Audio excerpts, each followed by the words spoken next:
Right. A very warm welcome to Rene Hoffmann, Head of IR of Vonovia. Thank you very much for joining us. And let me start by, first of all, congratulating you on the fantastic achievement in this year's Europe Executive Team Survey 2020, where you have achieved an overall first rank in the property sector. What a great achievement. Congratulations. Share with us your thoughts on the awards and what that means to you. Thank you very much, and thanks for having me. What does that award mean? What does that achievement mean? I think it's a good reflection of the work that we do, but most importantly, and that we shouldn't forget, of the work of the whole organization. I think it's important to bear in mind that in IR and investor relations, we're the ones that tell the story, and we share our stories with the market, but we don't write that story. That's, in our case, about 10,000 colleagues to do that every single day, and I think they do a fantastic job. So an award like that is good recognition, certainly for us, but we view it as a good recognition for the work of all of us.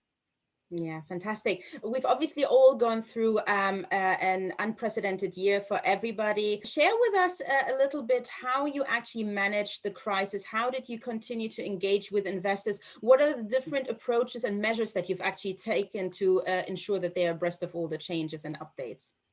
Mm-hmm. Now, again, I must say that we're very fortunate here at Vonovia, and the sector or the niche within real estate which we're in. It's a very stable asset class, and I think that more than anything was proven, or we continue to prove in this pandemic, and that's why we didn't have the kind of headwind that many of my colleagues, most of my colleagues out there had. So I didn't have to withdraw a guidance or suspend a guidance or, deliver horrible news to investors. Thanks to the stability of the business we run, it was, I don't want to say business as usual, but the performance didn't change very much in a COVID-19 environment. Mm-hmm. Having said that, of course, what we did try to do is we tried to communicate, even though the impact may be small, try to nail it down exactly what the impact is. And very early on came out with a confirmation of our guidance, came out with the worst case scenario. What happens if, for example, 10% of the tenants had to cancel their contract all of a sudden, had to move out and couldn't pay the rent any longer. So to provide a bit of context, a bit of color, a bit of worst case, what if, and just continue the dialogue and continue engaging, I think was probably more important than ever, even though investors probably had more work on their hands with most of the other stocks in their portfolio than with Vonovia. Yes, very good. And we've all gone through a very rapid adoption of technological platforms over the past few months. And, we're using one right now. IR digitization obviously has been a buzzword for, a number of years already. How have you incorporated IR digitization? How did it make your work a lot more effective? You have recently made an announcement about a purely virtual AGM with better features and functionalities compared to last year, but also you've had recently a fully digital bond issuance as well, which is interesting to learn. Share with us your views on that, please. Mm-hmm. Now, the AGM is not by choice. The fact that we do a virtual AGM is purely due to the fact that because of COVID-19, we're simply not allowed to have an AGM, which usually draws around 500 people. So it's not a big AGM by German standards. Other companies have AGMs with thousands of people, but still 500 is way too many in a pandemic environment. So we're forced to have it virtually, and we try to come up with ways that best as we can still preserve the dialogue and exchange between shareholders and management. Obviously a bit more difficult also from a technical point of view, but hopefully this year we did get quite a bit of praise last year for the way we handled it, and hopefully this year we'll be able to up the ante a bit and add to what we did last year. So the proof is in the pudding. We'll see afterwards. On the financing that you mentioned, that is something that my colleagues in Treasury did, and that is a fully digitized, tokenized, I guess is the word, bond issuance, where with a startup, we were able to raise, and they basically provided the technical framework for this issuance. We did a test case for 20 million, which isn't exactly a benchmark size for a Vonovia bond, but for this one, we did a limited volume to see if we could entirely and virtually raise the money into digital format. And the beauty is you do it instantly. So by the tokenization, I don't even know if that used to be a word, but it is now. By the tokenization of the claim that investors have against you for the money that they lend, you create this digital certificate, if you will, that guarantees ownership, and it worked like a charm. It was like the flip of a switch once everything was in place, quite a preparation work, but the actual execution is really basically a flip of a switch, and you collect the money in a very new and a very innovative digital format. And to us, it's a great addition to our toolbox on raising funds. We are a very capital intensive business, so access to financial resources is important, and we like to be as diverse as possible. So it was clear to us that this relatively new form of financing we would try, and I have to say it worked perfectly, and I'm sure that this is something that we will look to do down the road again, I'm sure. Yeah, very good. And we cannot talk about investor relations best practices without actually approaching the ESG subject. Share with us a little bit where you're at in terms of your ESG journey, materiality aspects. How do you get alignment with investors? What are your efforts and general investor engagements? Yeah, I couldn't agree more. ESG has come over all of us like a big wave, and no one's escaping it for good reasons. Yeah, it's super important, and I would even argue that in spite of all the talk about COVID-19 and all the problems it creates, I think it pales in comparison to the monumental challenge that climate change brings. Mm. And to us as Europe's largest landlord, it's super important because 1/3 of greenhouse gas emissions originate in buildings. Usually it's heat and somewhat electricity. So we can drive all the electric vehicles we want unless we manage to modernize and reduce the CO2 in our buildings, including residential. We will never achieve the 2050 targets. So ESG clearly is at the forefront of our efforts. And I just talked about the E so far. I guess the S in our case is, I would even argue, equally important, because the product we offer is not just a commodity like anything else. It's not a discretionary product that our consumers, our clients, our customers can choose to consume.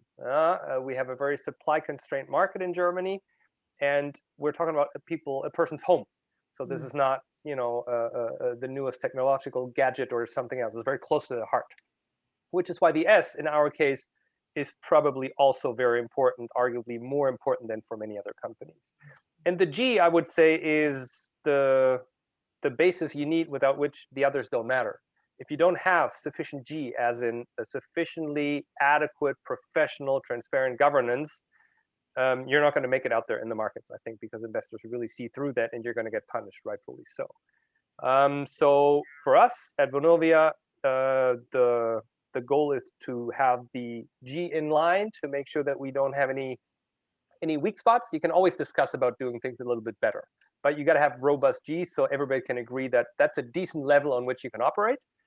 And then you need to demonstrate that on the E and the S, you're really willing to go the extra mile and to be a leader in the industry and to drive change. And that's exactly what we're trying to do. So ESG is to us a part of the business that we view on the same level as our earnings and value metrics, which is why we actually implemented our own index. We call it Sustainability Performance Index, with the 6 most relevant ESG subjects: CO2 reduction, new construction, employee satisfaction, customer satisfaction, and others are measured and we set targets, 1-year targets, 5-year targets to improve. And it's a very important element in the compensation of anybody at Vonovia who has some discretionary decision-making power. So clearly we're putting our money where our mouth is, and ESG is here to stay. We talked earlier about IR digitization. IR is obviously subject to a lot of pressure from external factors, but also regulatory environments and changes. How do you see IR, the IR function as a strategic role, change? One of the challenges I think we see time and time again is that big data is becoming increasingly important on the capital market side. And oftentimes you wonder what's going on with your share price, and you simply have no idea because of some algorithms in the background doing their thing, which you'll never figure out. So that's part of the frustration of the job, that sometimes things happen which you simply cannot explain. At the same time, you got to try to use it to your advantage and compile your own database and your own set of criteria and data based on which you can do better targeting of who you really want to talk to on the investor side. Also, when you get reverse inquiries, so people approaching you, how promising is it really to spend time on that investor? How much aligned is the investor interest with what you are able to deliver and what we've promised the market to deliver? And digitization technology can certainly go a long way in that effort. Yes, very well. And you've just mentioned also targeting. You have been in IR for a few years now.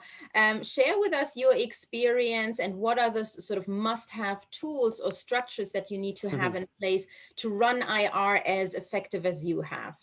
Honestly, I think beyond the technology and digitization, at the end of the day, what we do is called investor relations. And I think a big emphasis is on the relations element. I don't think I'm naive enough to believe that anybody buys or shares Vonovia.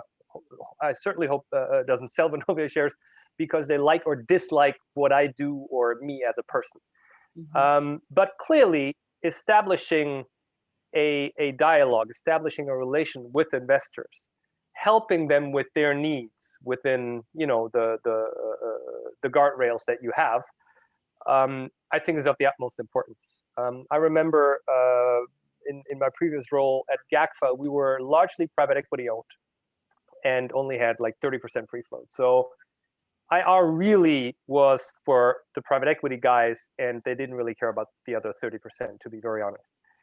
And often I really didn't have anything to say. I really didn't have any information to share, but at least I picked up the phone when people called and gave them the time of day and explained to the best of my ability. To this day, I still talk to these guys and they say, I appreciate that you were not able to share any information, but the fact that you were at least willing to have the dialogue, even though not much came of it, I appreciate. And that tells me that a lot of investors out there, I think, really need that access, really need that dialogue and exchange with us in IR to better understand what we're doing. And that would be my second advice, if I can give advice. Know your business, know your sector inside out, and try to provide as much color as you can. Obviously, being able to run the numbers up and down and explain them inside out is one thing. But I think the story behind the numbers is really what many investors care about. And the more convincing you can get that across because you know what you're talking about, the better. And that is at least what I'm trying to do, what I try to do. And based on the feedback that I get from a lot of investors, they appreciate that. That would be my modest advice, if I may, to anybody who is looking on what to do in IR. Yeah, certainly very, very good advice. And it certainly captures as well in our survey when we measure responsiveness, credibility, and knowledge of the sector. Certainly after MiFID, I think an area that is really important for investors, for you to actually paint the picture and tell the story. And in all of these attributes, you've actually done really, really well as part of the survey results. So congratulations on that. Thank you very much. And if I may add one more thing, that's very kind of you. If you don't know, say so. It's perfectly okay. Nobody has all the answers. And people appreciate if you say, I don't know. Do follow up and try to find out. But don't make up stories. It's okay to not know something. Right. Honesty is the best policy. Yeah. I think so. Yeah, absolutely. Agreed. And thank you for sharing great insights with regards to IR. I hope you don't mind. We'll switch gear a little bit and try and find out a little bit more about Rene Hoffmann, maybe as a private person, if you like. Name a historic person that you would like to meet, and what would you like to ask them? If I had to pick just one, it would be Martin Luther King. And I would like to ask him how much of his most famous speech, "I Have a Dream," he actually made up on the spot, as a lot of people claim he did, and how much he prepared beforehand. I think that is hands down the most inspiring, most genius speech anyone has ever given. And it'd be very interesting to talk to him about how that actually came about. That would be my thing. Maybe a bit odd, but that's what I would like to do. Wow, very interesting. Who's your favorite singer or band? Oh boy, you're gonna laugh now, but I do like country music. So any of the classic, U.S. country music, I'm game. So I wouldn't pick out a special, band or singer, but just good old country music. Very. Yeah. I know that's pretty lame and random, but that's what I'm into. It's very good. Not into square dancing. If some people wonder, does he do square dancing? No, he doesn't. I just listen to the music. Okay. That's important to point out. Fantastic. A quote from a movie that you use on a daily basis. Oh, jeez. I'm a Seinfeld fan. It's not a movie, it's a TV sitcom. Yeah. But they have a ton of quotes that you can use on a daily basis. So it would be from the 9 series of Seinfeld. Yeah, fantastic. Especially one, I don't know. Yeah. Which one is your favorite board game? I really like chess. I'm not very good at it, but I think it's a fantastic game. Yeah, agreed. And finally, a personal, objective or resolution for 2021. More serenity and calmness. I hate the working from home situation. I'm frustrated by the social distancing and the lockdown. I totally get why it's important, and I abide by the book. It's all good and right. Mm-hmm. It still frustrates me. And the one good thing that comes of it, I think, is that you have more time to reflect and maybe think about what's really important. And setting the priorities the right way is maybe the one thing that I would mention here. And that comes through more clear and more, unambiguous in the current environment. Very good. I think true advice and something we should all pursue ourselves. So thank you very much, Rene Hoffmann. This has been a very interesting and insightful interview. Thank you for imparting all your wisdom and your experience onto the IR community. Again, many congratulations on the success that you've achieved in the Europe Executive Team Survey 2020. We're just about to kickstart the 2021 survey. I wish you luck in that. Hopefully you will be able to repeat. Thank you very much. And I will pass on the good wishes. Thank you very much for that. It's very kind. Thank you, and all the best for 2021. Thank you, Rene. And to you, stay happy and healthy. Bye-bye.